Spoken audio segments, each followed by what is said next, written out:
what do I do this show for? What's the point of me coming out here and talking about politics day in and day out? Well, look, I talk about these things because I believe in the things I'm advocating for. So when I say we need to have a more progressive tax system and taxes need to go up on the richest people in the country, I say that because I absolutely believe it. I know that will lead to a more just society. I know the tremendous upsides of that. I know that there are virtually no downsides. I've seen the historical evidence. I know what the tax rate was in the United States from 1950 till 1970, when the marginal rate was between 70 and 90%, and we had the largest economic expansion in U.S. history. I know what Denmark and Norway and Iceland and Sweden and Britain and France and all these other countries, I know the things that they have done right that we are lacking in. Now, that's not to say that we don't have them beat in many areas, and we don't have it figured out in some ways that they don't, because we do have it figured out in a lot of ways that they don't. But universal education, universal health care, these things are principles, and these are real legislative goals and real policy decisions that would greatly affect our society. So when I say, oh, you need to vote for this Democrat, or when I say supporting the left, the politicians on the left, makes more sense than supporting politicians on the right, I mean that only insofar as they are willing to fight for the policies and the principles that I believe in and that we believe in, and the policies that make sense and will lead to a more just society, a more equal society, a society based more on common sense and rationality and equality of opportunity, so on and so forth. When you read articles about so-called progressives or liberals who are shouting down the people who are arguing from a position of principle, a position of actual constructive policy positions, then these people, I'm sorry, they have no idea what they're doing in politics. They don't. They shouldn't even be involved in politics. I know it seems like a harsh thing to say, but what's the point?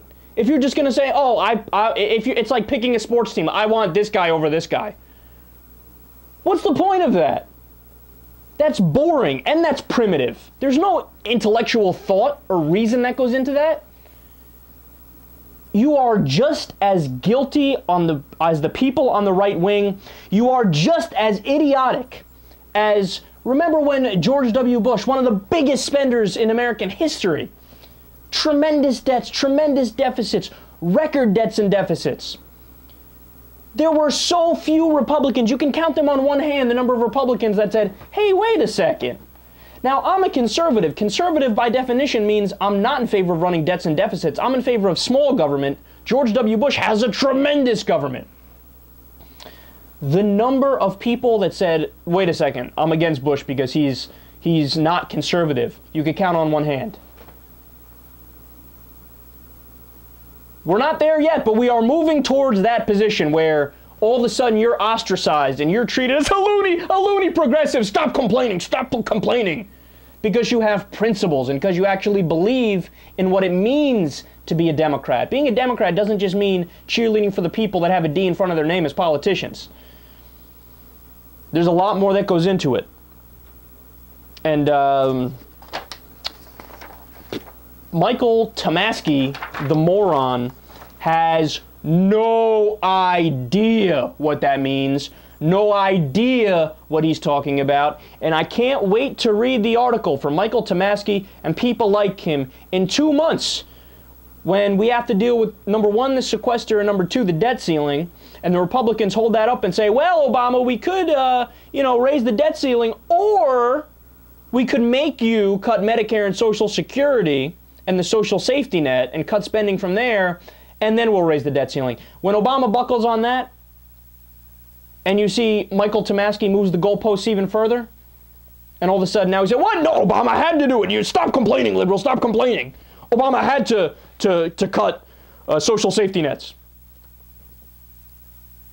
At what point do you stop being a reactionary, knee-jerk defender of the person and start becoming a defender of the principle? I don't know, but either way, you've lost all my intellectual respect. We'll be right back.